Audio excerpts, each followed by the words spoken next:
এখনই তো অ্যাক্সিডেন্টটা হয়ে যেত, তারপর দোষটা হইতো আমার। সরি। নাম কি? নূপুর। এভাবে একা রাস্তায় দাঁড়িয়ে আছেন কেন? কোনো সমস্যা? আপনি কোন দিকে যাচ্ছেন? আপনি কোথায় যাচ্ছেন? রূপগঞ্জে। আপনি চাইলে আমি আপনাকে ড্রপ করে দিতে পারি। বাসায় জানে পালিয়ে বিয়ে করছেন? সেটা জেনে আপনি কি করবেন? না, আজকাল তো 2 দিনে ভালোবাসা হয়, 3 দিনে পালানোর পর 4 দিনে ডিভোর্স হয়ে যায়। আচ্ছা, আপনার বয়ফ্রেন্ড কই? ও আসে নাই? আসছে হয়তো। আচ্ছা, আপনার ফোনটা একটু দেন তো। আমি স্টেশনে এসে দাঁড়ায় আছি। তুমি কই? আসলে দেখো, বাসায় সব জানাইছি।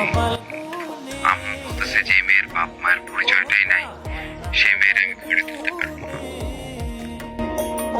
আজকাল মানুষের 2 দিনে ভালোবাসা হয়, 3 দিনে পালাই গিয়ে 4 দিনে ডিভোর্স হয়ে যায়। আপনার তো তাও ভাগ্য ভালো, আগেই কাহিনী শেষ। আচ্ছা, আমার সাথে বারবার কেন এমন করে বলতে পারেন?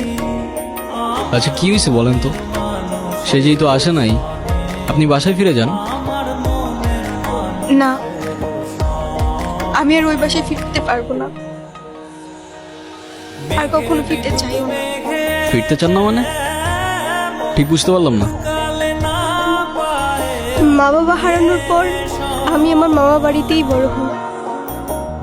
মা বাবার ভালোবাসাটা কি সেটা আমি কখনোই বুঝে উঠি নাই। আমি ভাবতাম মামা মামির মধ্যেই হয়তো আমি আমার বাবা মার ভালোবাসাটা খুঁজে পাবো, কিন্তু আফসোস। কিরে, এত দেরি হলো যে? জায়গা যাও, বেতন দিছে না?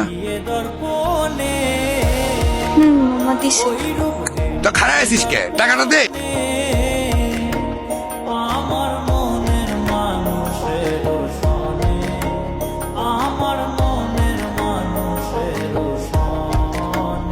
হ্যাঁ রে, এই 500 টাকা তোর কাছে রাখ। আর তোর মামি আসলি কোষ, আমি হাটে গেছি। হ্যাঁ, মামার একটা বদ অভ্যাস। মামা জোয়ার আসত, 3 বেলা না খেয়ে থাকলেও তার জোয়ার ছাড়া এক মুহূর্ত চলতো না। আর তার জোয়ার সঙ্গী ছিল জাহাঙ্গীর।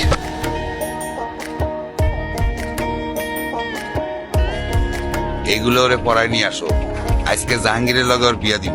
কি কর মাইয়াডার তো কিছুই কর নাই। কেন ওরে কর রাখবো কেন? বেশি কথা বাড়ানো তো। যাও, ওরে রেডি করে নিয়ে আসো, যাও। তোর মামা আমার জীবনটা নষ্ট করছে, এখন তোর জীবনটা নষ্ট করো। বিয়া দিব মানলাম, তাই বললে কি নাই মন একটা পোলার সাথে? শুনছি 7-8টা বউ আছে, সংসার করতে পারে নাই। এই কান্তাছস কেন?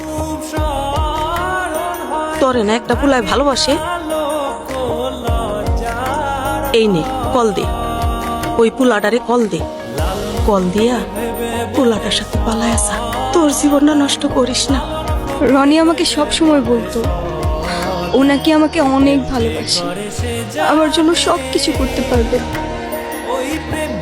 ওর কথাগুলো শুনলে মনে হতো পৃথিবীতে অন্তত কেউ একজন আছে যে আমাকে সত্যিকারের ভালোবাসে। আর যখন কাঁধে দায়িত্বটা পড়লো, সেই ভালোবাসা জানালা দিয়ে পালায় গেল, তাই তো? আমি তোমাকে ভালোবাসি। শুধু এই 3টা শব্দ বলে দিলেই তো আর ভালোবাসা হয়ে যায় না। সারা জীবন পাশে থেকে দায়িত্বটা কাঁধে নিয়ে তারপর ভালোবাসাটা প্রমাণ করতে হয়। আমি এখন কই যাব, কি করব, কোনো কিছুই না বুঝে উঠতে পারছি না। আমি যাচ্ছিলাম একটা জায়গায়, আপনি চাইলে আমার সাথে যেতে পারেন। কোথায়? ভব নদীর 13 পারে।